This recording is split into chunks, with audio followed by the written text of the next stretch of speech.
আপনার বয়ফ্রেন্ড কালো মোটা হলে চলবে? কি? কালো মোটা? শুনুন, আমার বয়ফ্রেন্ডকে হ্যান্ডসাম হতে হবে, তার বডি থাকতে হবে, তাকে সব দিক থেকে পারফেক্ট হতে হবে। আমি যেরকম ফর্সা তাকেও ফর্সা হতে হবে। লজ্জাও করে না বলুন? লজ্জা থাকা উচিত আপনাদের। আর একটা ছেলের কালো মোটা নিয়ে কথা বলছেন, আজকের দিনেও এরকম কথাবার্তা? কেন? তার মনটা দেখতে পাচ্ছেন না? তার ভালোবাসাটা দেখতে পাচ্ছেন না? তার মনুষ্যত্বটা দেখুন। মানুষের মনের ভিতর ঢুকতে শিখুন। সত্যি দাদা, আমরা খুব স্বার্থপর হয়ে যাচ্ছি। আমাদের এরকম ভাবা উচিত নয়। এক সেকেন্ড, দাঁড়ান দাঁড়ান, একটা ফোন আসছে। হ্যালো, হ্যাঁ ভাই বল। একটা ইন্টারভিউতে আছি।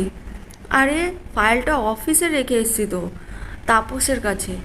আরে আমাদের অফিসের তাপসকে চিনিস না? আরে কালো করে মোটা করে ছেলেটা যাকে